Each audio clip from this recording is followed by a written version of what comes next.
What's going on, everybody, and welcome on into the Garage Beers Podcast, episode 249, as we're coming to you live here on the OBR streaming network tonight. And we got a lot to go over tonight. We got a big-time show with big-time stuff going on. It's been a big week of news in Cleveland.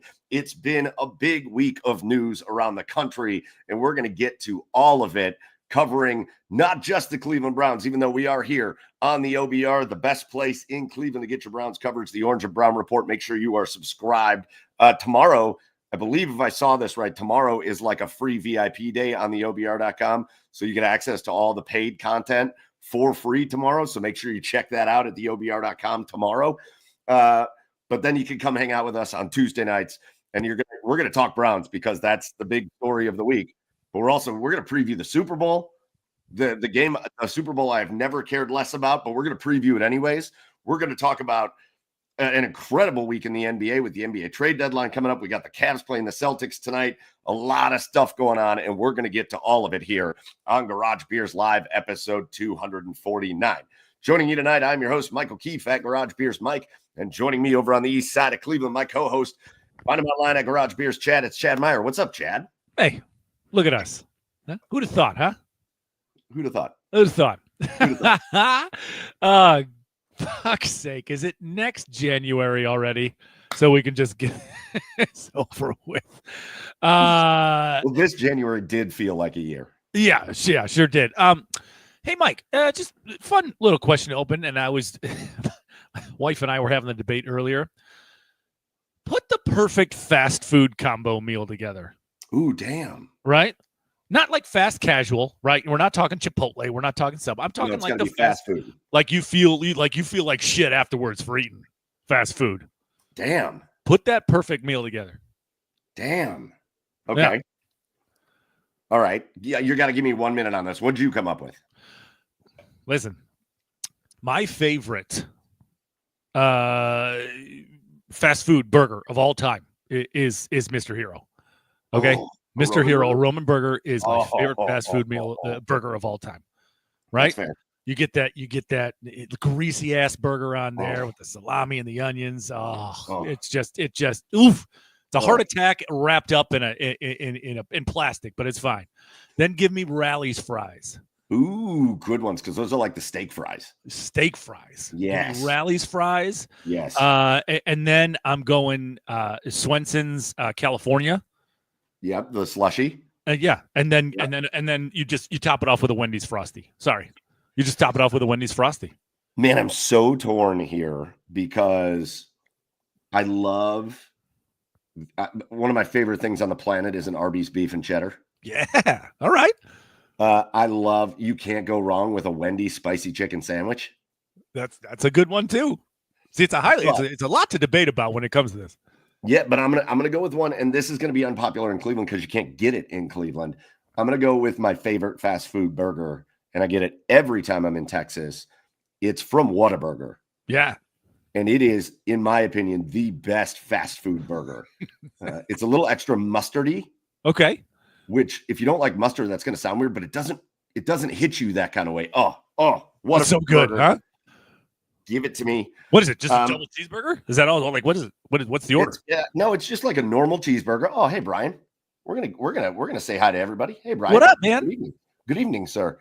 It's like a normal cheeseburger. It's like you can get a double, but it's just a cheeseburger, patty, cheese, bun, pickle.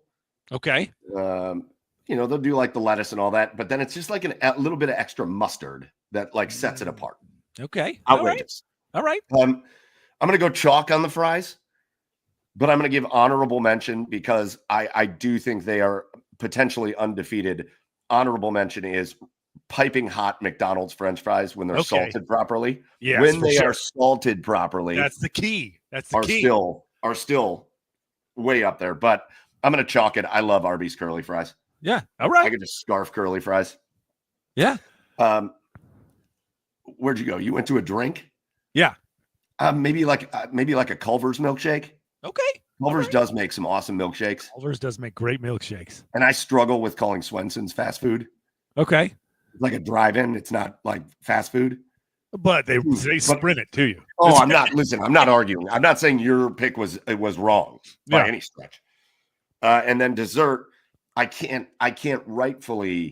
won't be able to sleep tonight if I put together this list of things for fast food restaurants and I don't include south of the border Taco Bell. So give me the cinnamon twists from Taco Bell. Okay. I like it.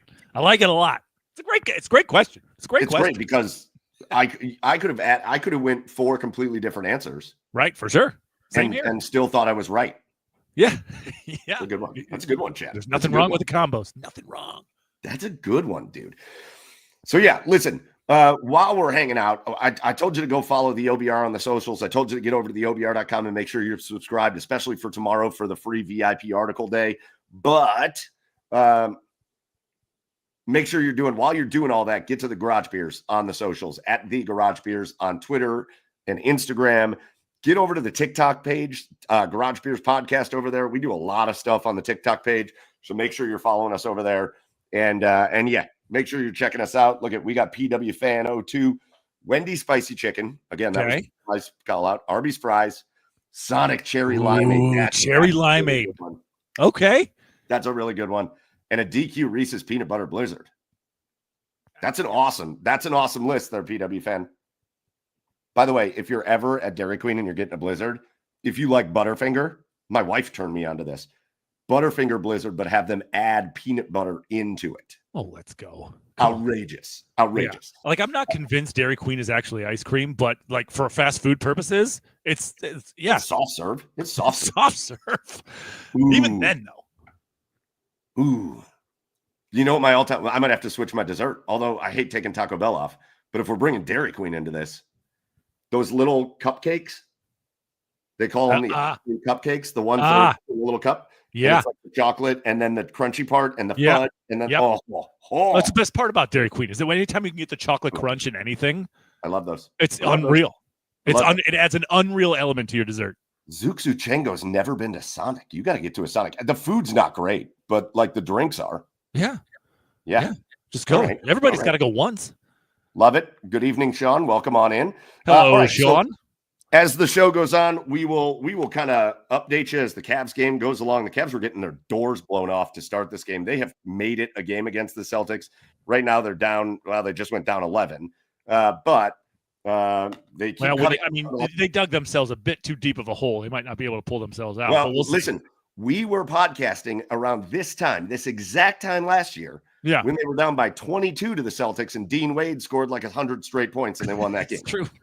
So that's true. But they've showed a really good fight after starting terribly in this game. So we'll keep you posted on that. A wild week of NBA trades.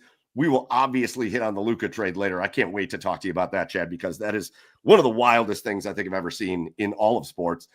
We're going to preview the Super Bowl, like I said. But first things we're going to do is we're going to start with the Cleveland Browns. We're going to start with Myles Garrett, and we can't even dive into that topic without talking about our Garage Beers of the Week first, because I might need to drink a full beer before we even go into this topic.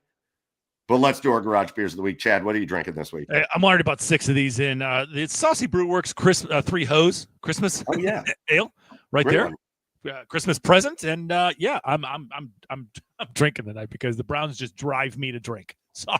Yep, sure do. 3 Hose, good call. And listen, the Christmas beers in February, they still hit. It's still cold. It warms the loins in you because it's a darker beer. It's has a nice little spice to it. Did you say loins? Yeah, and it just warms you up on a cold winter's night. Love it. Yeah. I'm going to give a free shout out because they're in Maryland, so I don't even feel about giving them a free ad, but there's this really cool restaurant/beer store here called Brew Belly. Okay. And they serve poutine and they serve cheesesteaks, and then it's like a beer store. It's like a wall of coolers. Oh, it's amazing. Joking my ass. And then it's like you go in and play games. It's just the coolest place. Anyways, it's in Olney, Maryland, which is a great little town. And so I just left with a bunch of they sell local beers. I left with a bunch of local beers, and so I got this one, which is from a place called Black Flag Brewing Company. Oh, I've had Black Flag. So good. Out of Columbia, Maryland. Yeah. And this is a stout. It's not just any stout. It's a French toast stout. It's called French Toasted. Ooh, okay. And yeah, it tastes like a French toast beer. It's exactly what it tastes like. That's amazing. Oh yeah, motor oil. It's maple syrup. Sometimes if you feel a little froggy, you put a little maple syrup in your head, in your hair. Just you got a little maple action going there. You got the little sugar action going there. That is delicious. That is delightful. I have an emerging maple syrup conglomerate right now, and it's amazing. Well, good. I hope it goes well for you. Oh, damn it. I was hoping you would pick up on it. I didn't. I don't know that reference. Wedding Crashers. Come on. Oh, yeah. Okay. All right. I'm not very good. That's not a quotable movie for me so much. Some parts. Gotcha. No, but remember that time I had that Japanese rice lager on the show? That was from Black Flag. It's a great brewery out there. Yeah, there's certain parts of that movie, Wedding Crashers. My favorite line is when Christopher Walken says, "She's not just another notch in your belt."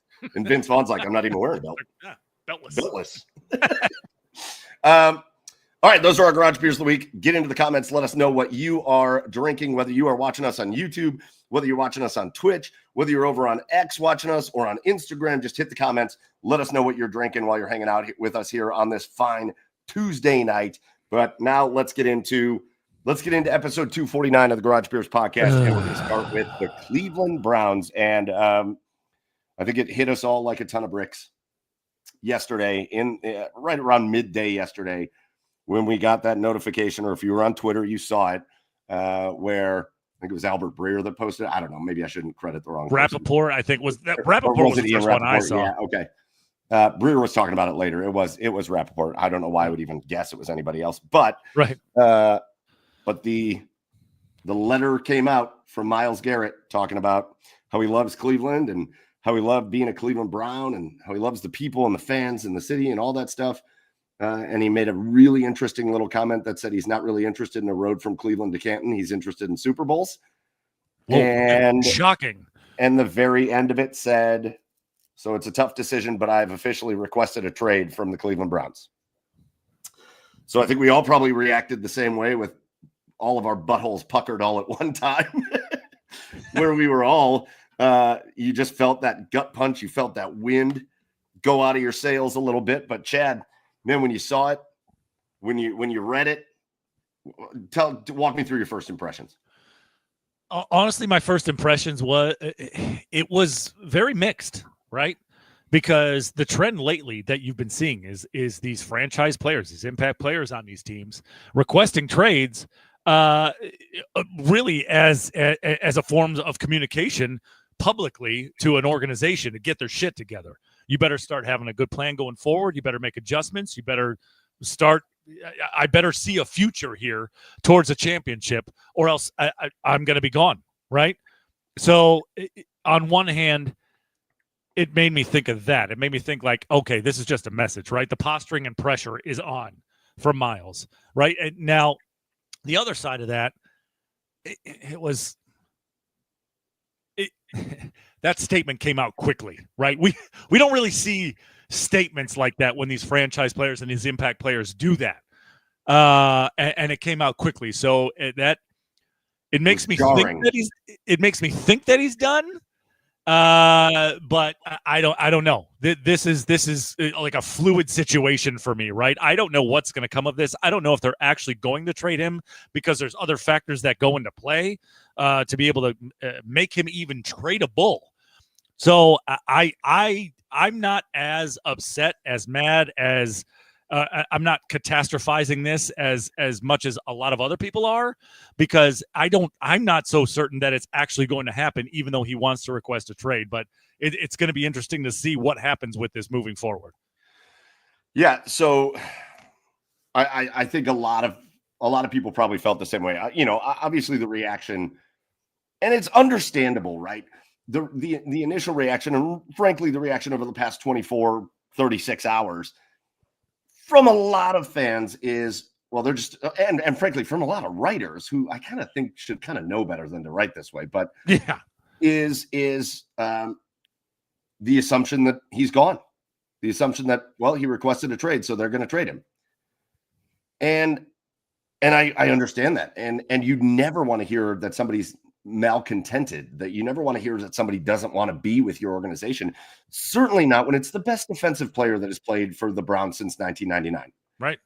Certainly when it's not a guaranteed first ballot Hall of Famer. Certainly when it's not a guy that I think he might win. I think he might win the stinking Defensive Player of the Year award again. Right. Regardless of what team he's on, he will. No, I mean for this year. Oh yeah. I understand kind of the panic and the oh shit kind of moment there. Sure. But I also think it's contributed by every major source that covers the NFL is immediately coming out with, here's the destinations for Myles Garrett. Here's where Myles Garrett could wind up. Here's what the Bills could put together. Here's what the 49ers could put together. And immediately it throws in, which, again, it's understandable. But I think it all feeds into this feeling of, yeah, he's gone. And in reality, there's a lot of time that they have to get this figured out. Sure. And there's a lot of reasons why things like this happen. And I know a lot of you may have come from the React, and I'd imagine Pete Smith brought this up, but you only have to look at precedents, right? The Browns have a precedence with this. David Njoku requested a trade just a few years ago. Right. David Njoku said he wanted out, and it was public, and he requested his trade. And the Browns didn't do it. They did not acquiesce to that request. And they worked out a new contract with David Njoku, and he's still here playing for the Cleveland Browns. Right. I think the one that's maybe a little bit more closely related to this situation, and it's almost like everybody's forgotten about it, is Lamar Jackson in Baltimore. Right. Because even though the request went public with Njoku, there was never like any kind of like back and forth. You didn't hear any like bad mouthing on either side. Sure. But Lamar Jackson publicly requests a trade. Right. Somebody with the Ravens calls him a child. Like they insult him. Right. This drags on for weeks where it looked like for certain Lamar Jackson is leaving the Baltimore Ravens. We were talking about the Washington Commanders. We were talking about a whole bunch of teams, the Atlanta Falcons at the time, where that would be good spots for Lamar Jackson. And it went on for weeks. And then next thing you know, you get the notification on your phone that Lamar Jackson has agreed to a contract to stay with the Baltimore Ravens. And the whole thing gets swept under the rug. And it was contentious. And it was kind of ugly and nasty. And it was very public. And yet, as soon as that contract got signed, it was just over and it was done. Right. And he's been an MVP since, and he's been one of the better players in the league ever since for the Baltimore Ravens. So the precedence of a guy coming out and requesting a trade, it's not new, and it does not mean the dude is going to get traded. There are a lot of reasons why a guy might do this. Reason number one is always going to be contract, right, Chad? Right. Absolutely. But I don't know about you. I certainly do think I almost called him LeBron. Jesus. Well, he is with Clutch, so. Yeah, right. I certainly do think that Clutch and Maverick Carter would like Myles Garrett to be the top paid defensive player in the NFL. Sure. And I think Myles Garrett would want to be the top paid player in the NFL. Yeah, of course he does. Certainly. Like, Chad, I think contract comes into this, but I don't think it's the biggest thing. No, I don't. And, my first thought when you mentioned the Lamar Jackson trade request and that whole spiel and that whole drama that went on, my first thought is, well, Baltimore was still good at the time. Baltimore was still was going to win football games. Baltimore was in a much better situation than the Browns are right now. Baltimore is. They always have been in a better situation than the Browns. So it's, I contract, it probably does play a factor into it, but I gotta think that winning football games is also like if the Browns were in a better situation right? It would make it so easy for me to be like, yes, it's contract. Obviously, he wants to get paid. He wants to be the highest paid defensive player in the NFL. But I really, you got to take into account really what this organization's plan is going forward. Obviously, we're not going to see that until free agency hits. We're not going to see that till the draft, but we're not going to see that for at least another month until the new league year hits. So for the next month, it's all just going to be speculation. Like, how is this all going to play out? Which again is why I just went, okay, well, it could be here. It could be here. And like, there's all kinds of issues and reasons, like you said, that this could happen, Mike. And I'm just interested to see how it plays out. I'm not in the ballpark in the camp of it's going to happen, but man, I don't think it's like it's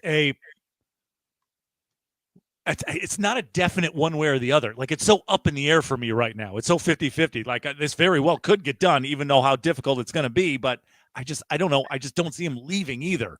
Right. I know I hate to be Switzerland on this, but it's just, there's just, too much shit going on. Nobody can predict what a guy is going to do. Nobody can predict what the situation is. But Sean asked it here. Do you think this is money driven or atmosphere / team future driven? So here's what I think drove what just happened. Because don't you think it's funny that Miles' tone on this changed dramatically in the course of just a couple of days? I mean, we just got done listening to Myles Garrett talk about this team isn't as far off as you might think. And we're close.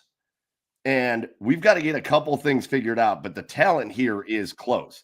We went from that to I want to win Super Bowls, I want to trade. And I think what set it over the edge, Chad, and I'm not, this isn't to like blame anybody, but I do think it was the comments by Andrew Berry that set Myles Garrett over the edge. I think when Andrew Berry, when he was asked in that press conference about, thoughts on Myles Garrett, what are you going to do to keep him here for a long period of time? And Andrew Berry went on and on about individual accolades for Myles Garrett. He went on and on about we want him to be defensive player of the year a bunch of times. And we want him, again, he made that comment, the road from Cleveland to Canton. We want him to retire in Cleveland and go to Canton. And I think this is a message from Myles Garrett to the Cleveland Browns, and specifically Andrew Berry, that doesn't say, I don't think this is a definitive, I don't want to play here. I think what this says is you need to switch your philosophy. Stop thinking about me in Canton and start thinking about me with rings on my fingers. Stop thinking about what's going to happen in 20 years and start thinking about what's going to happen next year and the year after that and the year after that. And start approaching this damn thing like you want to win the Super Bowl every single year. And you need to start doing whatever it takes to do that.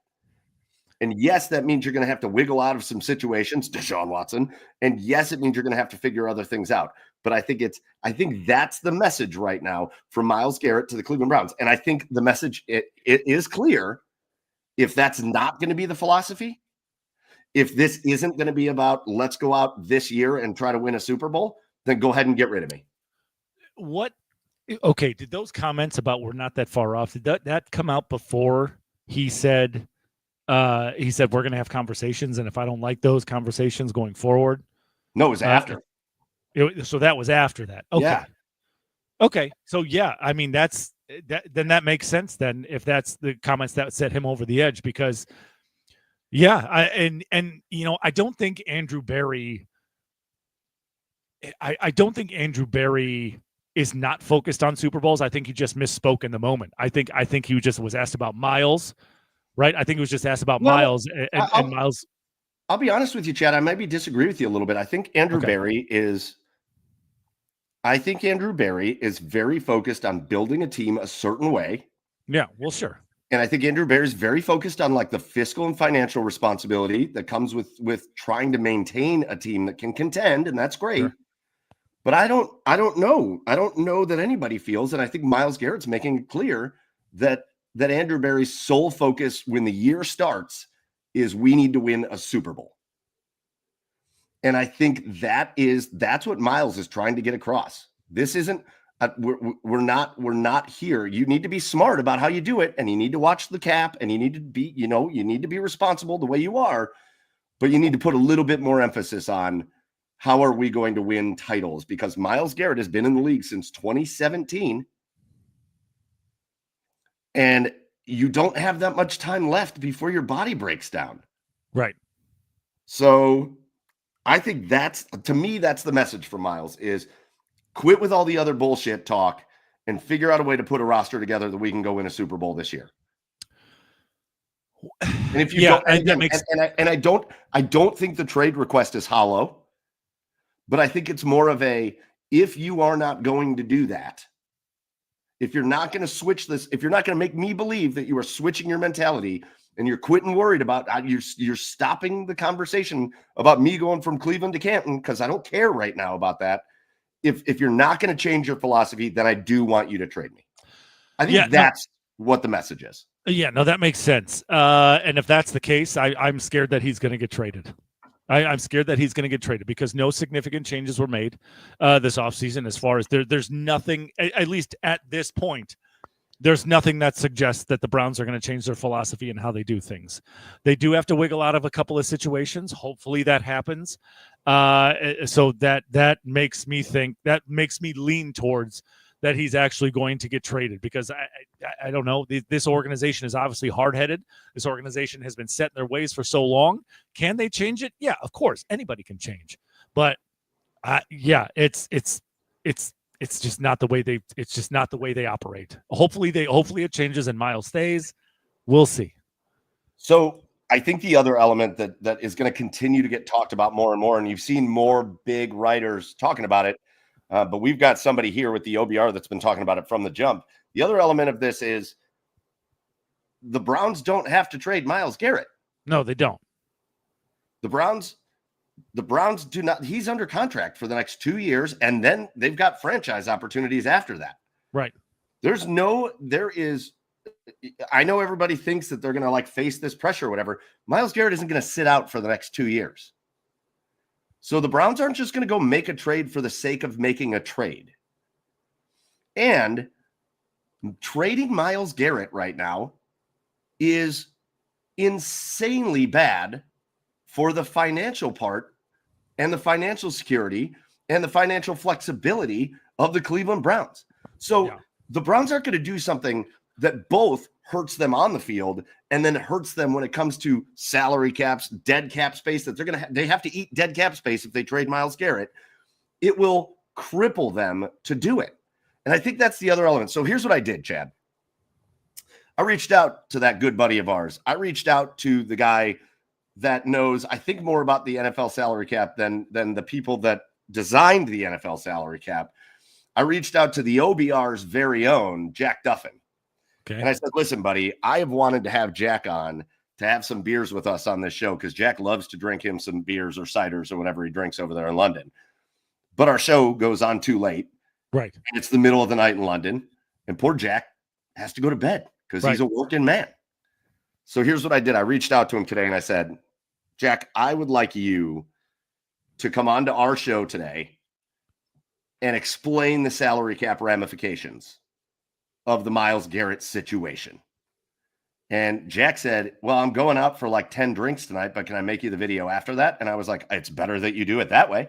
Right. Yeah. 100%. This is Garage Beers. Of course, that's how you should do it. Yeah. And so I want to play this video. I think it's a few minutes, but I'm going to bring in this video that Jack Duffin made for us to explain the salary ramifications of what it looks like to actually trade Myles Garrett. So here's Jack. So here we go. Mike Keith reached out to me today, and in the spirit of Garage Beers, I went out, drunk 10 beers, and now I'm recording a video for you tonight for the show. It's 1 a.m. at the time I'm recording now in the UK. So have an amazing Wednesday. That's where I am. But enjoy your Tuesday night on your side. So what Mike's asked me to do, and well, hey, I better explain it. I drink cider. So Angry Orchard's probably the closest stuff you have in the US. But I drink a much more fruity blend, a bit of mixed fruit, Swedish cider. Really, really good. It basically tastes like squash cordial. I don't know quite what you call it in the US, but phenomenal drink. It's one of those that you can drink 10 of them. It doesn't really taste like you're drinking, but then you stand up and yeah, you can start to feel it. But that is what I drink. Absolutely love the stuff, which is probably not in keeping with garage beers. Probably the least manly thing you've ever had mentioned on this show, but I am fully on board with that. Absolutely love the stuff. So why Mike's actually asked me to join the show and chat about something. So Miles Garrett is asked for a trade. Let's look at the financials, everything like that. I've done an article, it's on the OBR, broken it down, the financials for the Cleveland Browns on trading Miles Garrett. So Miles Garrett's asked for his trade, and I won't get into the full. If you want full rebuild, there is an article I wrote in December. I've tweeted it out. It's linked in this article. You can look at that. But if you want to go full rebuild, you're writing off the 2025-2026 season. And by all means, if people want to make the case, I'm not opposed to it. I understand it. But it's that fundamental point of, do you believe if the Cleveland Browns got a top 16 quarterback, they're in the playoffs or not? If you don't think that's the case with a couple of nice free agency moves, blow it up, tear it down. I get it. If you believe, hey, in top 16 quarterback, they're in the playoffs and they're able to then roll the dice, who knows what happens, then you're not blowing it up. Not for the sake of 2-year blow up. So if they trade Miles Garrett, they're going to take on 36 million of dead cap. And what that dead cap relates to is money he was paid in 2021, 2022, 2023, and 2024. This is not new money. This is old money. They backload it on the deals. And the reason for that is that's how they spend 120% more than the salary cap each year and keep rolling it in. Perfectly sustainable, but the model isn't designed for you to blow things up every few years. So if you want to blow it up and tear it down, it's going to take 2 years. It'll be brutal. If you want to keep sustaining this, keep spending loads of money, put the best team on the field possible every single year, you're able to do that. It's not one where there's a middle ground. So people have asked, well, what can we do to bring that number down? You cannot bring that number down. You can't change his contract. It's already at the lowest possible number. The way you can tweak it is if you trade him on June 2nd. So that would mean about 15 mil in this year, about 21 million in next year of dead cap. The problem is on the 15th of March, he's due $5 million. He would need to sign a new contract that moves that date post maybe to June 3rd or something like that. But the most important date in the diary, as things stands for Miles Garrett, 15th of March. If he is on the roster on the 15th of March and his contract is unchanged, he's on the team, it's not changing. He's going to be here in 2025. If we get to the 15th of March and he's agreed to change his contract, that whole debate keeps raging. But if you want a date in your diary, 15th of March is the date to keep an eye on. Cost for a new team. If you acquire Miles Garrett, if we talk of cash, how much you're paying, 19.8 million in 2025, in 2026, 25 mil, which is incredibly cheap for a player of his quality.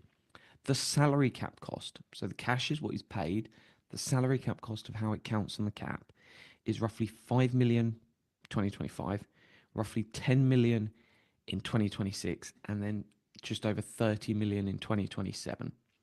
So it's one that the cash is going to get paid to him, but those salary cap numbers, because of the way the Browns do the deals, pushes that number out. What might appeal to Miles Garrett here and why he might want to get traded? If we look at DeAndre Hopkins when he was traded to the Cardinals, Deshaun Watson when he was traded to the Cleveland Browns, Aaron Donald when he threatened retirement for the Los Angeles Rams, they effectively tore up the current contract and said, hey, don't worry about your current deal. We'll give you an entirely new deal and forget that. Don't worry about it. And rather than going, hey, we might give him 4 years of 35 mil and we'll blend it in with these 2 cheaper years, they just go, hey, we'll give you 35 million each in the next 4 years in cash. That then suddenly starts earning him a significant pay rise rather than 4 years at 35 million, one at 20, one at 25 blended together. If he gets 4 years, 35 million, that's a major, major pay bump, which could be a reason why he wants to move. And lots of people have said it's not about the money. Miles Garrett and his team are going to tell you it's not about the money. In the same way, Andrew Berry is going to tell you he's never going to trade Miles Garrett. Because if you go into a negotiation and say it's all about the money, or, yeah, I'm open to trading Miles Garrett, that prices drop. So while I don't think they trade him, Andrew Berry cannot say, I'm open to trading Miles Garrett. In the same way, Miles Garrett can't say, this is about the money, because it puts you in a bad spot. The top of the edge market and the defensive line market, you can put Aaron Donald, Chris Jones in that, is currently 34 million with Nick Bosa. So I'd say Miles is going to want to set the top of that market. We're talking somewhere 35 to 40 million. And it's where that number comes in. So I've broken down the contract in the article, what it looks like. It could easily be one where they've offered 35 million, he wants 40, and this is just a standoff to negotiate what that number is. But the key thing here, the Browns have the leverage because they've got him under contract for 2 more years, 2 cheap years. If they want to franchise tag him in 2027, it's going to be about 27.5 mil. If they want to franchise tag him in 2028, it's going to be about 33 mil, sorry. So it's one that if he doesn't play ball, it's going to be 2029 until he's a free agent. His career is effectively done at that point. Yes, he'll be an above average edge 2 or something, but his time as an edge 1 is probably done by the time he gets to 2029 in terms of elite play. So it's one that he doesn't have this leverage that it's made out to be. I don't think some people understand quite. Once you sign these deals and you put lots of years on them, it is what it is.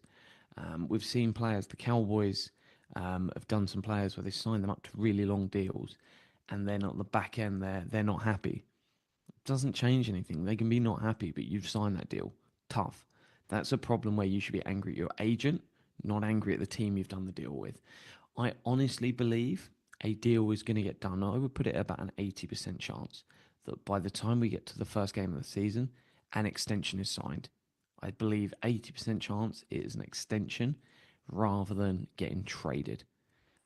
That's just where I stand. Looking at the numbers, looking at what's going to happen here, because they can tank it and blow it all up for 2 years, but everyone's going to go. Whereas if they can agree a number with Myles Garrett and they say, look, we're going to pay you 38 million for the next 4-year deal. Let's get this done. Let's sign it. Blend it in with those 2 cheaper years. Find a middle ground. I honestly believe this is more about money than success. Because if it was about success, he could have said this during the season. He could have said it ages ago. I just think the number hasn't been good enough. And I think that's on the Browns to find the right number. And it could be more about the structure of guarantees rather than the exact number. But I think a middle ground will be found and this will get wrapped up. But 15th of March, put that pin in the diary. That is the date to watch out for. If he is on the roster on that day, he's staying here. He needs to find a solution. It's more on Myles Garrett to find a solution than it is the Cleveland Browns. This isn't a Cleveland Browns problem. This is on Myles Garrett. You need to agree and sign a deal, or you just need to accept you are here long term, at least for 4 more seasons. That's just the way the NFL is. Leverage is not on the player's side, I'm afraid. So thank you for listening. Mike, have a cracking show. And please enjoy good old Swedish cider rather than your American beers. Bam. Thank you. Where the fuck am I supposed to get Swedish cider?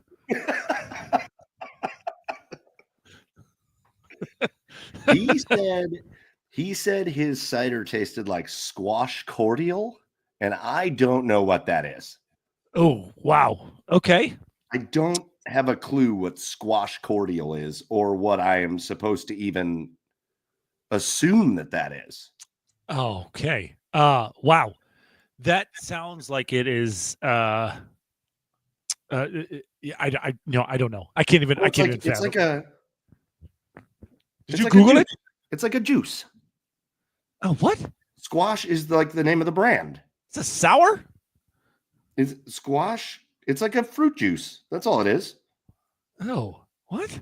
He was drinking cider that tasted like fruit juice. I don't know why they just call it juice. These people are alcoholic these fruit people juice. are- The fuck is the matter with you people? These people over there calling things weird ass names. Squash cordial. It's called juice, Jack. It's called juice. Yeah. Listen, big time shout out to Jack Duffin. I know you guys already all follow him, but go follow him at Jack Duffin. And I'm going to tell you what. Listen, conversation over. He's staying. and then I'm gonna let you go, Chad. But I want to say this. I've already told you guys about this a couple times. Tomorrow, OBR.com. If you're not already like a VIP subscriber, all the VIP articles are free tomorrow on the OBR.com. And Jack has like 100 of them that are set to post tomorrow. So if you want to read more in depth about all of this tomorrow at the OBR.com. So Chad, what's your takeaway from all the incredible information you just got from Jack Duffin? Honestly, it's plain and simple. He's staying. He's signing a new contract, and he's staying. The Browns, all he had to say was that the Browns have all the leverage, right? The Browns have all the leverage, and yeah, it's. Sorry, even if he wants to get traded, Jack made it sound like he just can't. Right, no matter how bad he wants to, it feels like Miles is going to be forced to stay here, whether he likes it or not. So he might as well be the dominant Miles that he's been in. Welcome back, Miles. Welcome back. Yeah, Welcome back. The number that he put on it was the number that I had on it. I feel about 80% that Miles is still going to be here. Now, listen, the Browns aren't just going to take a dude. I don't know that Miles will do this. It seems out of character for sure. But if Miles becomes like a problem, like a locker room problem, right, then yeah, they'll talk about trading him. Sure. I doubt, but that's just not in his nature to do that. Right. But in the end, if Miles is just going to be the kind of player that Miles is, and if the Browns can figure out that number, I think it is much, much, much more likely that we find a resolution the same way the Baltimore Ravens found a resolution with Lamar Jackson, right? And that the Browns found one with David Njoku, and all of that. I think it's such a negative impact on and off the field for the Browns to trade Myles Garrett that I just can't see. I can't see it happening. So I hope Jack gave you a little peace of mind. He certainly did for me, and I know he did for you. Yeah, he 100% did. Like what's left there to talk about in Cleveland sports now? Like it was just like, okay, Miles is going to be here. He just made me feel so much better about that situation. Yeah, cherry cordial. That's all I want to say. Or squash cordial. And I know it's cordial, but he's called it cordial because again, they don't apparently the English have trouble with English. No, I'm just kidding. I'm just kidding with Jack. Hold on. Okay, so if it's just juice, is it squash flavored juice? Because squash doesn't. Squash is like what it's like. From what I saw, cordial is the name of it, or squash is the name of it, or sometimes they call it squash cordial. Okay, it's just what they call like the kind of juice that it is. I've heard of a cordial. I think I've seen that at Winking Lizard on the beer list. But it's like it'll be like strawberry squash cordial. Oh, it's weird. Super. I don't know. But that's what Jack was drinking. So, shout out to Jack for having like 10 of those things and then coming on and accurately explaining the Myles Garrett contract situation. That was awesome. So make sure you go follow Jack. So Chad, let's wrap up the Myles Garrett segment of this conversation by saying made this. Real bits of squash. Made bits of real Panther. Again, follow Jack. Listen to what he's saying. Listen to what a lot of people at the OBR have been saying from the jump, and that is, does this Myles Garrett trade request mean Myles Garrett is going to get traded? The answer is no. Could he? Yes. Could a team come to the Browns and go, we will give you everything you want for Myles Garrett, and the Browns go, well, okay. Yeah.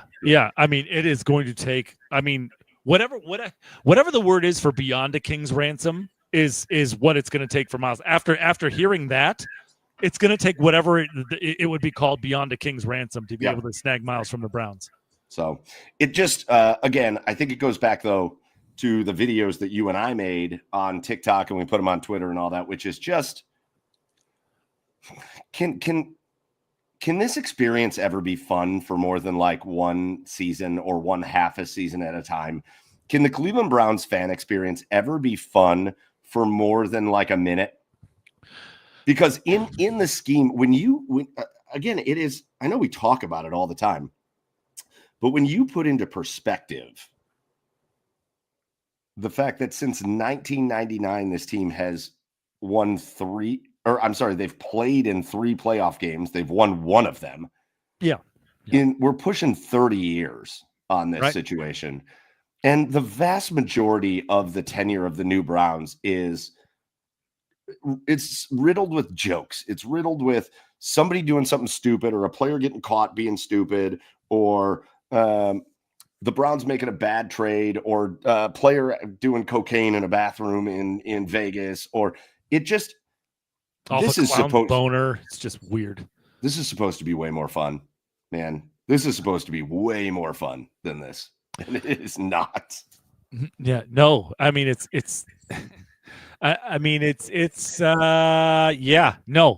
supposed to be way more fun, but no, it seems impossible for the Cleveland Browns. It feels impossible for the Cleveland Browns. Yep. And it's just like you said in your video, Mike, this city just deserves so much better than this. Right. And this year with everything that happened, it just feels to me, and I know I've mentioned this before, but it's as someone who grew up like as a Cleveland Browns fan, right? Like this team to me anymore, history growing up as a Browns fan, does not matter to me anymore. It's gotten to a point where, when this team wins a game, it's not going to feel exciting to me, right? It's not, because I feel like as a fan, right? Yep. It feels like to me, it's like, when are we going to hold this team accountable? When are we going to hold this team accountable? Well, obviously, people say, "Oh, they should protest the games." Nobody should. That's not going to happen, right? That's not going to happen at all.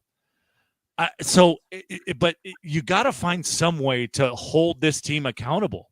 And but they are protesting an empty stadium in downtown. Yeah, that's so fucking dumb. Why didn't you go to Berea, you idiots? Where everybody else is. And so I think my way of doing that is if this team wins a game next year, I'm not going to get excited, Mike. We're going to sit here and recap the games, and all I'm going to say is what they could do better, what they could have done better, what they could be better, because it's time. At least in some form. Obviously, it's not going to matter, and it's going to make me feel better as a fan, and I don't know, it's not going to make anybody else feel better. But it's just, in my mind, this team needs to be pushed in different ways now. And as a fan, I'm not getting excited. I'm not getting my hopes up about this team. When it's all about accountability, and when are you going to actually become a fully functional football team? Yep. When are you going to become a basic fucking NFL team and end this 25 years of misery? Yeah, 100%. So let's move on real quick. I do want to talk about this just for a few minutes. So moving off the Browns, because this is the big story, and it's going to be the thing. The biggest downside of this whole thing, even if Myles Garrett returns, is that we're going to have this thing lingering over our heads until it's resolved, and it's probably not going to be resolved for a while. You heard Jack talk about March 15th. Right. There's a chance that this isn't even resolved at that point. Right. And so to have this just lingering over everybody's head is just going to be obnoxious. It's going to be obnoxious. But let's go to the other side. Let's talk about two cities that don't need any more, that don't deserve better. It's two teams and two cities that are going to have a rematch in the Super Bowl. The Kansas City Chiefs looking for their third straight Super Bowl title, the first time any team has ever done that.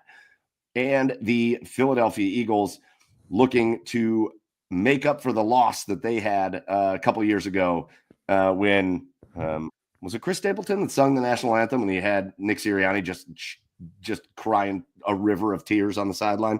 Yeah, I think so. we got the Super Bowl coming up on Sunday, Chad. So, one, Yay. does anybody care about this game? Does anybody care about this game? I don't think anybody does outside of Philadelphia and Kansas City. That's for sure. Like, I don't know. This is the least interested I've been in the Super Bowl in quite a while. Like, you know what I can say about the Super Bowl this year, Chad? Yeah.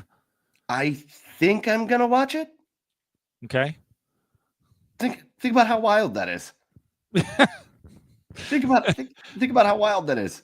Yeah. Like, when in your whole life have you ever been like, yeah, I'm not watching the Super Bowl? But I'm like, I think I'm going to, but like, if my family like wants to do something else, I might do that. Like, okay. I don't know. All right. I don't know. It's at 6:30 at night on a school night. I mean, what are you going to do? I just don't. I guess I'm going to watch it because I like the commercials and I like the halftime shows and I like all that stuff. So I guess I'll still watch it. And because I always want to pay attention to what's happening in sports and all that. So I guess if we're going to do a sports podcast, we should watch the Super Bowl. But like, we got to know what's going on. I don't know, man. It just feels like it's just the same story repeated. It feels like the Philadelphia Eagles had a good season. They got hot at the right time. They've had a great run through the playoffs. I mean, they've been amazing in the playoffs. Right. But they're about to run into the Kansas City Chiefs, man. Like, I don't know, man. I don't know. I don't know. The Chiefs have reached Patriot level to where it's like it's until somebody knocks them off, they're going to be the favorites every year, and this is no different, right? The Chiefs this year won in a completely different fashion than they have in years past. They've grinded out games, and I wouldn't be surprised at all if this is another close game. And then on the other side, you got the Eagles, where really the only thing that's changed about them is Saquon Barkley is him. Saquon Barkley is him. And he's been re-energized. He's a guy. He's the guy. So, I mean, that's kind of really the only X factor to me in this game. I think, if Saquon Barkley can just run all over the Chiefs, I think the Eagles have themselves a chance. But otherwise, I'm fully expecting the Chiefs to win their three-peat, to go for the three-peat. So who are you rooting for? Who do you want to win this game? Nobody. I don't care. I don't care at all. Yeah, but right? Okay, now place yourself on your couch. Okay. And the game's on. Okay. Because I have plenty of games that I will sit and watch that I don't really care who wins until I start watching the game. And then I'm like, ooh, I would like this team to win. Like, sure. That actually happens to us. It happens all the time when we're broadcasting high school football games. Chad and I don't give a shit who wins the high school football games. But then you like learn the stories of the teams and stuff. And you're like, this team won. Right. I could cheer for that. So put yourself on the couch Sunday. Who are you going to start? Who are you going to lean towards? Honestly, I'm probably going to lean towards Philly, just because I love Saquon. I do. Everything you've ever read about Saquon, everything you've ever heard about Saquon, is just what a good dude he is. Right, like I remember reading a story about at Penn State where people would go to the bar and buy him shots, and he would be sitting in the corner all quiet. Yep. And people would buy him shots, and he would gracefully take the shot.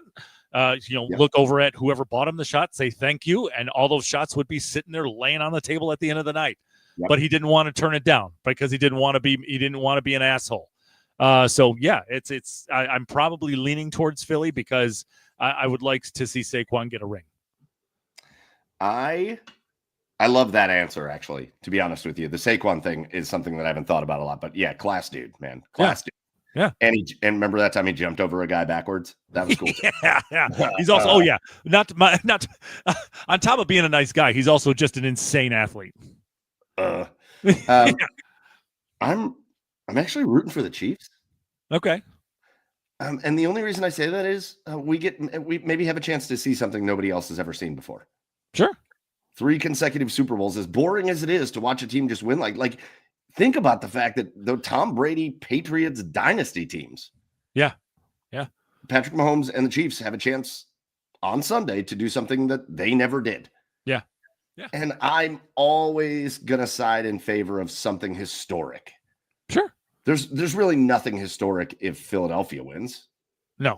Maybe this would have been different if they hadn't won that Super Bowl, however many years ago that was with Nick Foles, because then it would be like, oh, Phillies, they've never won the Super Bowl and blah blah blah, but they just won it not long ago. Sure. I'm going to side on history. I'm going to side on the Kansas City Chiefs winning the Super Bowl. And then, like Chef Brian K says here in the comments, Kelsey's going to propose marriage to Taylor Swift on the 50-yard line after the game, holding the Lombardi trophy. Super. Yeah. Okay. Go for it. I mean, that'd be sweet. Listen, who would ever thought a Cleveland guy would marry Taylor Swift? That's pretty sweet. I still like to think that, and actually, I have no idea where the Kelsey's parents, I don't even know if they still live here anymore. No. Well, at least I know the mom lives in like Florida. I like to think they live in one of those like very stereotypical Cleveland Heights houses, and Taylor Swift comes over for Thanksgiving. I was about to say, do you think Travis has taken Taylor out in Cleveland yet? Like, did they just chill in Coventry? Like, they're like, I got this sweet Mongolian barbecue. I'm going to go. I was going to say, not just Cleveland, but Cleveland Heights for sure. Like, oh my God. Like, oh, did you guys see this? Like, the Floating Marys are playing at the Grog Shop. We got to go see them. I can just hang out backstage. Hey, one of my favorite bars in all of Cleveland. I shouldn't tell people this because it's my little, like, it's not really a hidden secret, but you got to know about it. But there's a barber shop in Cleveland Heights called Quintana's Barbershop. Oh, yeah.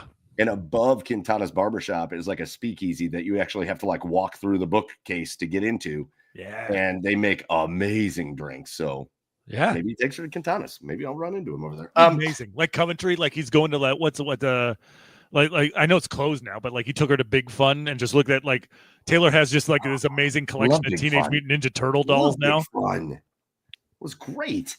Yeah. All right. So Chad, real quick, give me your final score prediction for the Super Bowl. Oh God. 24-22 Chiefs.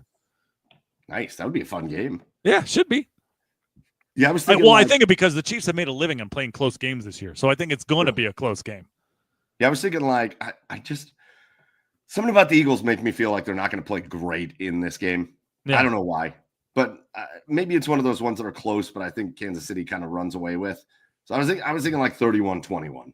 Kansas City. I mean, it's all about whether Jalen Hurts can actually throw the ball, can actually like hit an open receiver. Right. Yeah, that'd be great. And then it's full offseason time. And then we start talking about the Browns and the draft. I mean, listen, this draft could be fun. I want to bring one more thing up before we get off of football altogether. But doesn't matter. Put this in the comments before Chad. The Browns could potentially make a trade if they traded Myles Garrett and end up with the number 2, 10, 33, 39, and 41 picks in this year's draft. I believe that's the Bears. Yeah, that's the Bears. So if the Bears wanted Myles Garrett and they said, listen, we'll give you our first and our seconds. So that'd be 5 top 50 players. That return would intrigue the shit out of me. Well, hell yeah, it would. I still don't know if the Browns would do it because of the dead cap implications of Myles Garrett actually leaving the Browns. Right. But that would be, I wouldn't be mad about that because I think this draft is really strong through 2 rounds. I mean, it obviously, if it worked out financially, I would say 100% yes. But yeah, I mean, it would, yes. Right. I'm not even going to like go into like the financial, but if it worked out financially, yes, obviously I would love that. All right. Okay. We're going to move off of football. We're going to split things up here real quick, and we're going to go into our asshole of the week. And again, if you're new to the show, asshole of the week is a little segment we like to do right in the middle of our show where we just call somebody out for being an asshole. But it could be a group of people. It could be one person. It could be whoever we want it to be, but just somebody who just was an asshole this week and needs to get called out. So Chad, lead us off, buddy. Who's your asshole of the week? I hate making things political here, but I just this whole bill about getting rid of IEPs and everything with children with disabilities and everything. It's an asshole thing to do. I'm not going to like go on a diatribe about it. It's if you don't understand why that is terrible, that is a bad thing to do, then you probably just have no soul. So yes, IEPs. It's bad. It's all bad. I got a kid on an IEP. Yeah. So, yeah. That I agree. Yeah. We won't dive deep into politics, but nope. Yeah. Let's do what's best for kids. Nope. But yeah. that just I looked at that and that anything when it comes to dealing with kids and taking taking stuff away from them that can make them their best possible selves, go fuck yourself. That's good. That's a good. I'm just gonna leave you. I'm gonna let you end it with that. Right. That's it. With that. Yeah. Wow. That was a good one, Chad. That was like a deep one. I wasn't ready for that. My asshole of the week is going to transition us directly into our next topic because there's nobody. There might be people if we stay in the world of politics, but we're going to get out of the world of politics. Yes. There is nobody outside of the world of politics that Dave Klingon-Smith. Hold on. This is a guy. This is one of my people that I work. He's here in this hotel with me. His asshole's the Homewood Suites in Rockville, Maryland.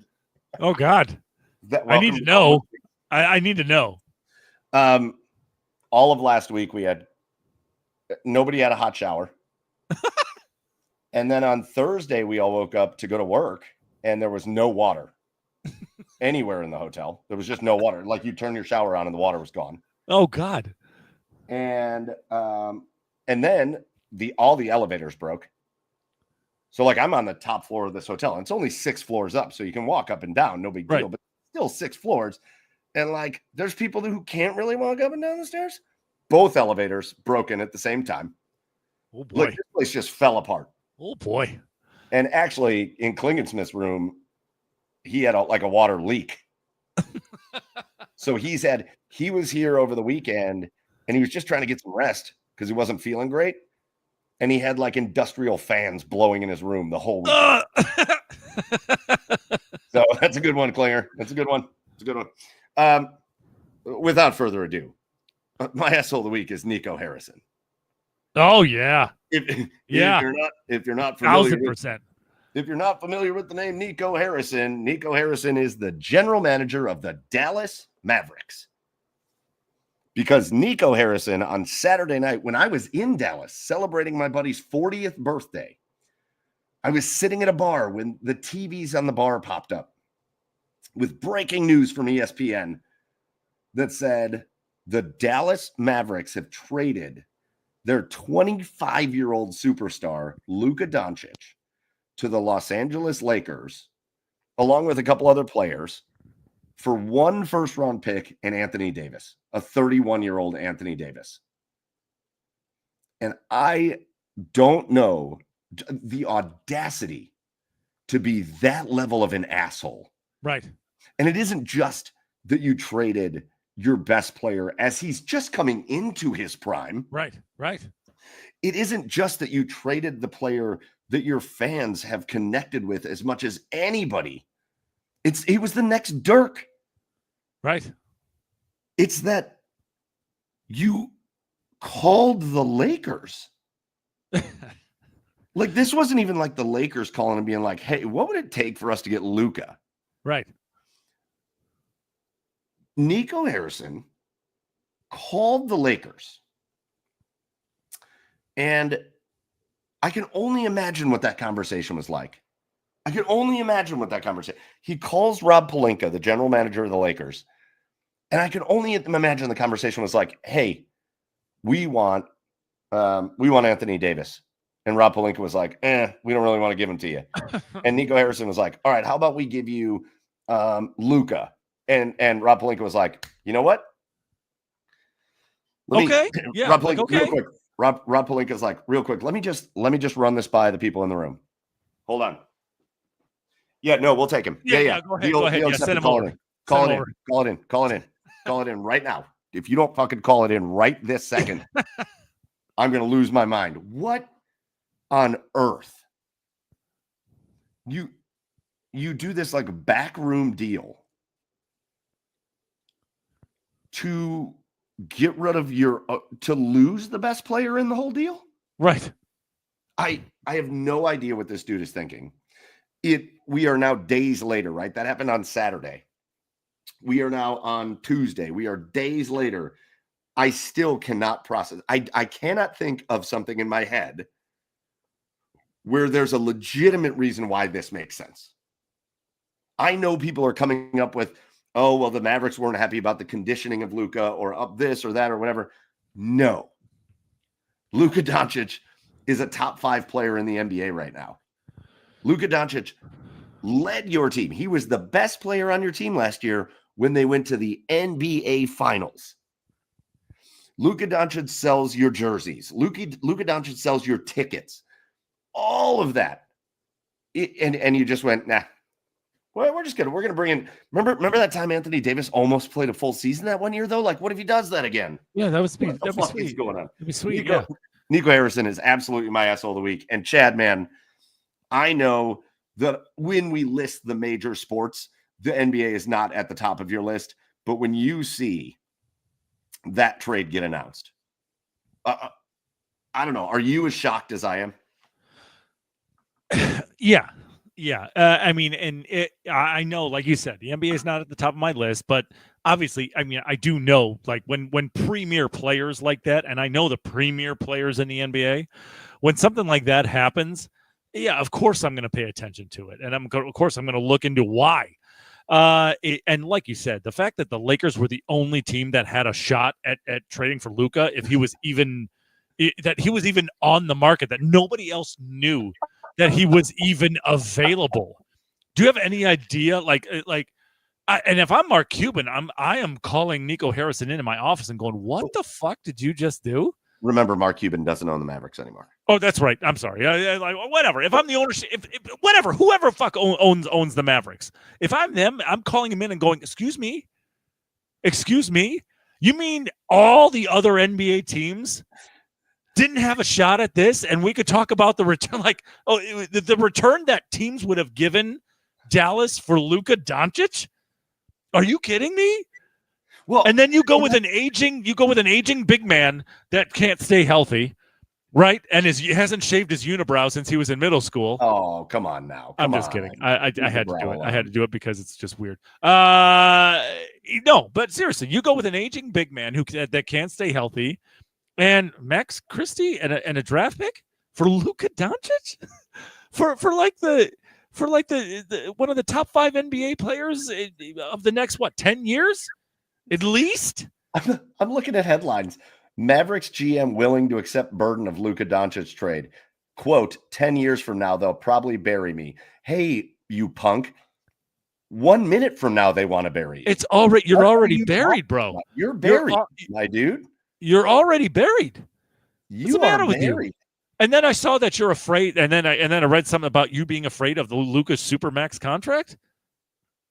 That you got the money. You got the money to pay Luka. Well, what does it matter with you? Here, rightfully, I think so. The other NBA teams are pissed. Sure. They're like, wait a minute, we would have made you an offer for Luka. You mean to tell me all the other NBA teams wouldn't have been interested in Luka Doncic? They're like pissed that Luka went to the Lakers. You can't be pissed at the Lakers, man. Rob Pelinka answered the phone. Like, well, all right, I guess we'll take him. You can't be pissed at the Lakers. But again, if I'm a Mavs fan, I am pissed on so many. I'm pissed on levels I didn't know I could get to. Right. I'm pissed on levels that I thought were out of reach for me. Right. I am not only pissed that you just took away our franchise player at 25 years old again. I didn't even realize he was that young, by the way. Yeah, I'm not only pissed that you did that. Yeah. I am pissed you didn't even give an opportunity to get a better deal. Right. Anthony Davis was that important to you? No, of course he wasn't. That's what he's saying. Yeah. He is making this all about Anthony Davis. And Anthony Davis, when he's healthy, is a hell of a basketball player. And he will be for maybe 2 more years. What did you just do? Is this the worst trade in NBA history? Well, compared to the other ones, whatever those are, is this the worst trade in NBA history? On paper, at least? I mean, obviously we'll find out, but on paper? I'm trying to It's think. Up there. It's got to be up there. I'm trying to think. You took yourself out of contention with this. Well, not out of contention, but you're going to be in the playoffs, right? Because you still got Kyrie, you got Clay, you got AD. Certainly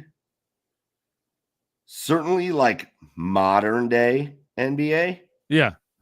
Because I think coming into this, the biggest fleece that people talk about was when the Lakers traded Kwame Brown to Memphis for both of the Gasols.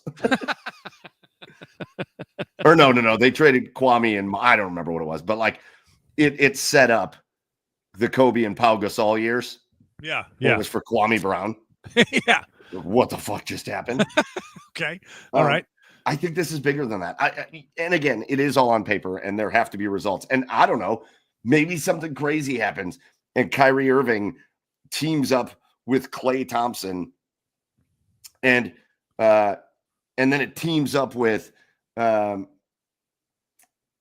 Anthony Davis and Derek Lively and like maybe they could be good, I guess, but like, nah, you don't get rid of your franchise. This would have been. We watched our franchise player walk away in his prime when LeBron left for Miami. This would have been the equivalent of the Cavs calling Miami and being like, "Hey, what if we traded you, LeBron, and you gave us, I don't know, the third guy off your bench? Yeah. You in? You down? You in? What? Like what is even up there? Like you call the Bucks, right? And like Luka for Giannis, like is that like an even like fairer trade? Like, huh? The Bucks might have done that, maybe. Yeah. No. Yeah. But you could have gotten. You certainly should have gotten more draft capital. Right. You got. And I think we're so used to talking about NBA or NFL draft capital, but NBA draft capital, man. Think about it. The Lakers are going to be pretty good because they're already pretty good. Draft capital is the biggest asset in the NBA. I don't know that this trade made the Lakers a ton better because they have nobody on the inside. Yeah, like you still have Luka, LeBron, and then it's everybody else. Well, but like getting rid of Anthony Davis for the Lakers means you have nothing. Right. But they're still going to be pretty good. So that draft pick you got is going to be like 21. In the NBA, that's like a 4th round pick in the NFL. Yeah. Like, nothing about this makes sense. Nothing about this is smart. Right. And it seems like Rob Pelinka has like a video of Nico Harrison doing something illegal. Just him and Jeannie Buss just going out to dinner. Oh, God, Jesus Christ. just doing whatever that is that 2 consenting adults do. Just sex taping it up. That's it. This is not a confirmed situation. Right. It feels like that's what this has to be. Right. So that's my asshole of the week, but also that's the take on the trade. There's another big trade went down between like Chicago and Sacramento and San Antonio. But in the end, the biggest part of that trade is that you paired up De'Aaron Fox with Victor Wembanyama. I love that deal. Scary. That's going to be so scary going forward. That deal. Love that deal for Sacramento. I don't think it really does anything. Everybody's talking about Zach LaVine to Sacramento. Zach LaVine doesn't do much for me. The Kings, I don't know. The Kings are like that. Who would be like an NFL comparison or to the Sacramento Kings? Like this team that just constantly acquires talent, but just can never win, like can never put it together. Like who is that? My very first thought was the Denver Broncos. Yeah.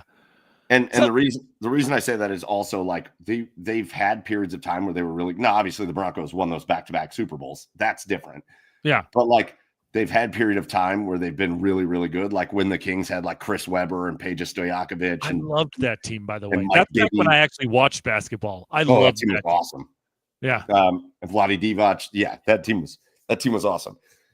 But Bibby. But yeah, they it's kind of like the Broncos, right? They had their heyday years. Yeah. But then when you look at even now when you look at the Broncos, you go, oh man, like Patrick Surtain is awesome, and they're pretty much everybody on defense is great. Yeah. And Cortland Sutton, and they got this whole group of great players, and they're like never better than like a middling football team. Right. That seems like a fair comparison. Yeah. Yeah, because it's like the Kings, they don't suck, but they never just Like they could never just get over the top, even though they try. Like they try their ass off to do that, but it's they never can just get to that next level. Yeah. Just keep it in the NBA for a minute while we have been on the show here. The Cavaliers end up falling to the Boston Celtics in Cleveland tonight in a game where, Chad, I think you said it really well earlier. The Cavs just went down too big too early. And man, I will say I loved the fight out of the Cavaliers in this game. They were down by, I think, more than 20 early in this game. There was like 3 minutes to go in the first quarter and they had 6 points. Yeah. They couldn't make a shot to save their lives. They were shooting like 8% from the field. Right. And eventually in the first half, they go down by, oh, that's a good one. Hold on. PW fan said the Kings are the Falcons. Stumbled into some all-time great players with nothing to show for it in terms of hardware. That's really good. That's really good. That's really good, PW fan. That's a really good example, actually. The Cavaliers, I think, played a very tough game. I just think, it was too little too late. I think too many guys struggled. Max Strus struggled. Evan Mobley struggled. The bench, George Niang struggled a bit. Karis LeVert really struggled off the bench. They just had too many guys that struggled, but they fought and they scratched and they clawed. And man, they had this lead with like 3 or 4 minutes to go in the game. They had this lead down to 4 points. Yeah. And it looked like, okay, here we go. The Cavs are back in it. And ultimately the Celtics, the Cavs could play this exact same game against about 26 teams in the NBA and win that game. Right. Yeah. Boston Celtics are not one of those 26 teams. No, yeah. So Boston manages to get away with a win, even though they had to fight harder for it than it looked like they were going to have to. And the Cavaliers take a loss, and the Cavs don't have a lot of time to lick their wounds because they've got a back-to-back with Detroit tomorrow. But I really like where the Cavs are at right now, Chad. I know they lost tonight, and they just played a terrible game. Yeah. I mean, especially early. They didn't play a terrible game as the game went on. But early in the game, they scored 15 points in the first quarter. Like you just can't do that. I mean, no matter how elite you've been, no matter how good of a season you're having, you just can't do that against the better teams in any professional sport in any league. They were down 13. They were down 13 at the end of the first. They were down 13 at the end of the first quarter. They lose by 7. So the rest of the quarters they outscored the Boston Celtics. But I like where they're at. I like that they've gone through a little bit now. Sure. Yeah. I like 100%. That they've lost some games. I don't care that they've lost. They had that 3-game losing streak. Yeah. But what did they do? They immediately responded with 4 straight wins. Right. And now they lose to Boston, and they've got to go get right. But I like that they're facing a couple of these bumps. They've got some injuries they're dealing with. Obviously, I think in a game against Boston, Dean Wade being out is a massive loss because just defensively and rebounding what he brings to the team. But I'm kind of glad that the Cavaliers were getting to the All-Star break. It feels like they kind of need a little bit of a rest. Sure. And I'm kind of glad that even though it was fun while they were on this like historic run, I'm kind of glad that they're not gonna be the historic team of all time or whatever. They're gonna have a great year. They should finish with 60 wins, but they're going to have to fight through some tough things too. And I think that's going to make them better in the playoffs. Yeah. You've got to get tested. It's so important to get tested. And you know what? And now that we're over halfway through the season, I think they're getting tested at the right time, right? Yeah. Every great team's got to go through adversity. Every great team's got to go through slight slumps, right? We talked about it with the Guardians too, obviously not to the extent of the Cavs because the Cavs season is much shorter, but it's important for teams to go through little bumps and how they respond. And I think this is a good thing for the Cavs, right? Obviously you want to avoid long slumps, but the fact that you kind of, got your ass handed to you, you made a hell of an effort to come back in this game tonight, but that you kind of got your ass handed to you. You get taught more lessons in losses than you do in wins. Yeah. And the Cavs got taught a lesson tonight for sure. So Cavs learned their lesson.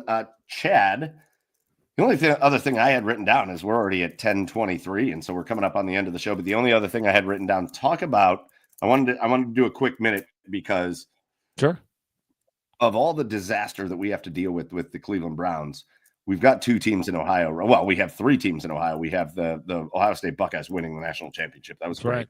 That's right. Well, I maybe want to hit on that for a minute too, but we've got the Cleveland Cavaliers, who have been the best team in basketball and for sure are a top 3 team in the NBA. Sure. And they've been fun. And then we've got this team down in Columbus as well that we cover, that we talk about a lot, that we've developed a good friendship with. But we've got these Columbus Blue Jackets who busted their ass to get pretty firmly into a playoff position. Yeah. In stunning fashion. Right. And so you just talked about, Chad, having to take your lumps. Right.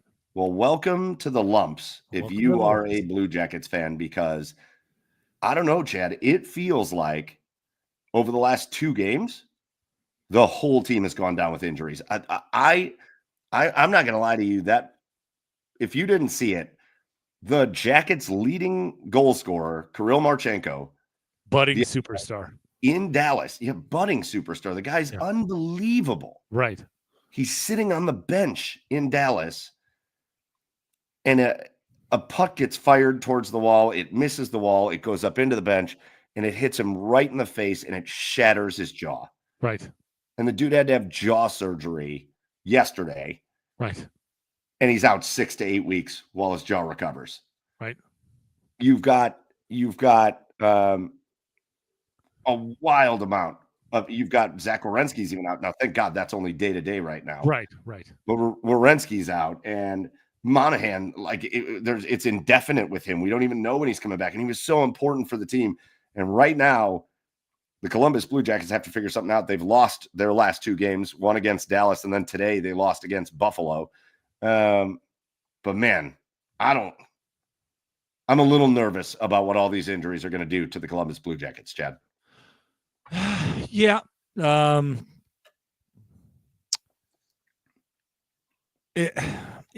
am a little nervous about it, but the thing is that they still have to play the way they play, right? It's going to be. This is where a coach like Dean Evison comes in, right? A veteran coach with discipline, and I think he's going to get the young guys motivated. He's going to figure out how to address the room, and he's going to. This team has completely bought in, and even though they're shorthanded right now, I think it's. I don't think it's as bad as it would have been in years past, right? Right. Because when it comes to young teams like this, when it comes to young players, when it comes to a mix of veterans, and again, thank God Zach Werenski is only day to day. You look to a coach. You look to a coach to sort of galvanize your team, right? And I know it's going to suck. Kirill's going to be out for 6 to 8 weeks, and I know the setback with Monahan is killer. That sucks as well. But I honestly think that they're in a much better spot than they were in the last couple of years because like I just said, because of Dean Evison, because of the way Elvis has been playing this year. And I still think they have enough to be able to win some hockey games. It's just that they're going to have to fight even harder, and it's a resilient bunch. And it's a resilient bunch, and you saw the fight tonight as well, being shorthanded against a Buffalo team that actually it's kind of like the NHL Sacramento Kings. They have a lot of talent. They never can just bring it together. We're going to do this. We're just going to do this the whole time. Well, yeah. Every major Sacramento sport, Kings in Major League Baseball, the Cleveland Guardians. Who's the English Premier League? Sacramento Kings. I know the Guardians. I know the Guardians are the Major League Baseball Sacramento Kings. Yeah. But yeah, I think it's. I know they lost a couple, but if they can just kind of tread water here, at least over the next couple of weeks, I know, which is nice. They got the Four Nations break coming up, which is very nice for this team. And got a chance to get some guys healthy, and maybe they can come back after that. But if they can just tread water over the next couple of games, get into the break, I think they'll be just fine after this. So got another one coming up at home against Utah on Thursday, and here we go. That answers this question. Sean asks, do we have a timeline on when Boone Jenner will be back? And the expectation is after that Four Nations break. Yeah, it's the last report I saw said beginning of March or so. Oh, that's the last report I saw on Jenner. That's so awesome.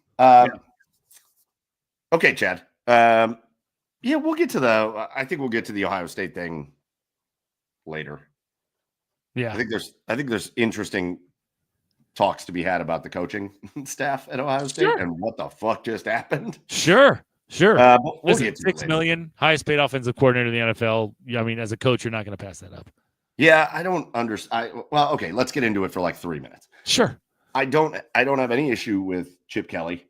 Yeah. Plus Chip Kelly, he just came and won a national championship in college football. Yeah. And he had been a failure in the NFL, and you know that is going to eat at him until he can go prove that he's not a failure in the NFL. Yeah. I get that. This Jim Knowles thing is really weird to me. What did we miss? What did we miss to have so blatantly missed a defensive coordinator who, just coming off of a national championship victory, not only does he go home, he's from Pennsylvania. Sure.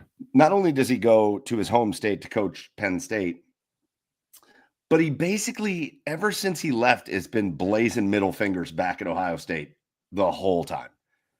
Like, he's talking shit about Ohio State. He's wearing clothes that say, like, Ohio State sucks. Like, what did we miss? He's making comments that finally I'm going to be paid what I'm worth. Whew. Yeah. What? I mean, if you believe the reports that are out there, between having to change the scheme after the Oregon game, between the rift between him and Larry Johnson, it seems like this thing runs so much deeper than he's just going home. So it seems like a lot. I don't know. I haven't seen an article or anything on the full story as to why he left, but there is a lot of stuff out there. If you're willing to look, that there was a lot of turmoil with him at Ohio State that caused him to move, and it wasn't just about the money. So it's crazy. It's a crazy story. It's crazy that he went to made a lateral move to a program that's never going to beat Ohio State. But yeah, it's a lot of stuff is out there as to why he left, and it's crazy. It's almost like, instead of understanding that he's a defensive coordinator, he wants to be the defensive head coach. All right, sure. Yeah. And I think sometimes people do get that messed up. I think even fans sometimes like, well, he coaches the defense and he coaches no. The head coach coaches everything. Right. Which means the head coach is going to make calls on how the defense works and how the offense works and how special teams works. And the head coach is going to tell the defensive coordinator that, oh, I want you collaborating with Larry Johnson. I want you collaborating with this person. I want you collaborating with this person. And sometimes they're going to bring me ideas and I'm going to tell you to implement them. I think Jim Knowles wanted it to be like, I'm the head coach on defense. Leave me alone. I'm going to do it the way I want to. We're going to do things the way I think they should be done. And I don't want anybody telling me anything different. That is the vibe that I'm getting from this guy. And that's not how it works, dude. No. That's not how it works. So I thought it was interesting. No. I will say this. Shout out to Brian Hartline. I loved that hire. I think it was obvious. Very much like I thought the Browns. Is that official? Is it? I thought it was. Is that official? Maybe I just thought, maybe, is it a fake thing? Yeah, I don't know. Is it not official? I don't know. I saw one thing like on this Buckeye Scoop, but I didn't see it anywhere else. Oh, yeah, Buckeye Scoop is where I saw it. Yeah, or maybe not. Yeah, I don't know. If that's the hire they make, it seems fairly obvious. Again, it feels like the right hire as far as from a continuity standpoint, for sure. When it feels like he was co-offensive coordinator. Feels like the Browns with Tommy Rees, like that seemed like the guy they were going to hire as their offensive coordinator the whole time, and they did. It feels like Ohio State's going to hire Brian Hartline. Maybe they won't. Maybe that's a fake thing. I don't know. But they should. I mean, well, even if it's at the top of every list, they should hire him. Yeah.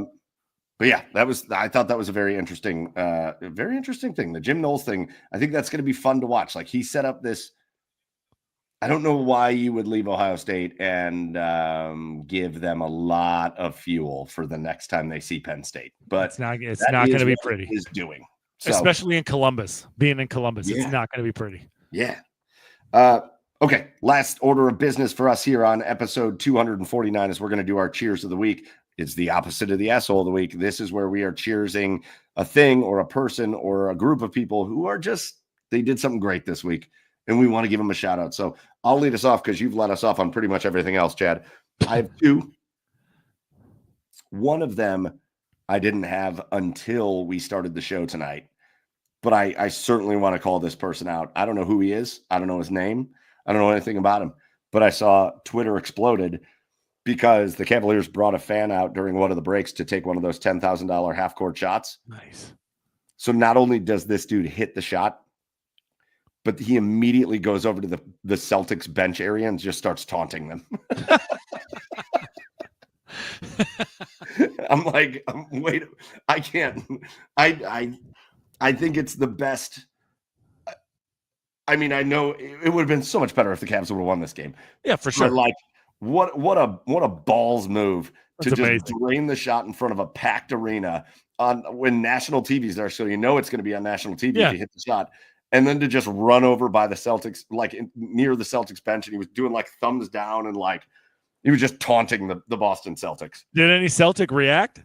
I didn't see any reaction. Yeah, but world's fastest fat man says it right here. Just the hero we need. That's what this guy was. Yeah, just the hero we need. The one I was coming in here with, and they have these, I think, all over the country. And if you haven't done it before, I cannot suggest this enough. We went to a food truck, but it's like it was on Shark Tank. So it's like they have it, I think, in every state or almost every state. In Ohio, I think there's like 4 of them. Have you ever gone to the Cousin's Maine Lobster food truck? No, but I've seen plenty of pictures and advertisements for it. I'd never gone.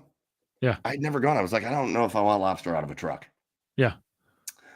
We did go. We went, and it was one of the best meals I think I've ever had in my whole life. Nice. Sweet. And it was like, I think I spent like $30 and I've got like a big lobster roll and a whole thing of lobster bisque. And like, it blew my mind. Okay. It blew my mind. All right. And so I would encourage people, and I don't even get paid for this, but it was that good. Okay. Cousin's Maine like the state, Cousin's Maine Lobster. Look it up. You can see where their trucks are going to be. They have a full schedule. You can look it up in your state. You can look it up by your zip code. You can see when it's going to be close to you. Yeah. Go and try it. And you will come back to the show and say, you just changed my life. Wow. It was unbelievable. Changing lives. Changing lives. Okay. Did they, first of all, no, they did not have squash. It wasn't squash cider. What was it? But they did have squash cordial. Squash cordial. Yeah. Yeah. I had 17 squash cordials tonight. Right. They have squash cordial. Well, take it easy. All right. Chad, who's your cheer of the week? Well, Michael, You started to talk like Forrest. You started to talk like Forrest Gump right there. I got to cut you off. My cheers of the week goes to the people in the TikTok video right now, because every time I make a Browns TikTok video, this is tell so me I funny. look like Joe Flacco. I don't see it whatsoever, but I'm gonna play into it every single time. I don't see anything like you in everybody that's still here right now. They're like, just put in the comments. Do I look like Joe Flacco? I don't see it at all. Not at all. But I'm going to use it for engagement every single time they do. It is very funny because we do these videos on TikTok and we do the stuff here, and it's never about how many people view it. It's never about we don't care. I'm going to be 40 in 15 days. Chad's over 40. I don't care how many people are looking at this stuff. We're just doing it for fun, and because some people like it is kind of awesome on the side, right? And that's how our show is, right? Like sometimes we'll have like 2,000 people in here, and sometimes we'll have like 10, and it doesn't matter. But man, it's one of my favorite things. You make those TikToks talking about the Blue Jackets, or the one you did about Myles Garrett, and it just blew up. Wow. I really wish the Browns would have re-signed you, was one of the comments. And I was like, oh, that's awesome. Yeah. Obviously, I'm going to play into it. Oh, hey, look. Hey. Solo hey, Eagle everybody. in the comments thinks you. Listen, I'm still waiting on a call. I mean, hopefully the Eagles or Chiefs need an emergency quarterback. I think you are more wacko than Flacco. For Hey-o. sure. Yeah, probably. Yeah. No, that's great. That's a good one. All right. That's going to do it for episode 249. We had a great time talking Browns. I think that was nice. That was a nice little therapy session that we needed when it came to the Myles Garrett thing. Yeah, sure Big was. time shout out to our buddy Jack Duffin. Go follow Jack at Jack Duffin. And again, remember, and this will be another cheers. Cheers to the OBR for hosting us. Remember, get over to the OBR.com tomorrow for free VIP day, where you can read all the VIP articles for free, including a ton of those Jack Duffin articles that we were talking about that are VIP. So check that out tomorrow. So shout out to Jack, shout out to the OBR, and shout out to all of you guys, everybody that was here live in the comments on YouTube or Twitch or Twitter or Instagram. We appreciate you. We love you. Thank you for joining us live. If you didn't join us live, always remember you can either catch us on YouTube or Twitch later, or if you want to just listen to us while you're mowing the lawn or shoveling snow or whatever, you can always catch us on Apple, Spotify, iHeart. We're on all the podcast hosts as well. Do us a favor, wherever you're watching, hit subscribe, hit like, hit follow, get to the Garage Beers on all the socials, and give us a follow over there as well. We really appreciate you for doing that. That's going to do it for episode 249 for Joe. For Joe. Joe was sick tonight, of course. But for Joe, we'll give him a shout out. And for Chad over there on the east side of Cleveland at Garage Beers, Chad, I am Michael Keefe at Garage Beers. Mike, we will see you next week for episode 250. Crazy. And you know we're going to have a big one. You know we'll have a big one for episode 250. Crazy. So we will see you next week. Until then, thanks, everybody, and cheers.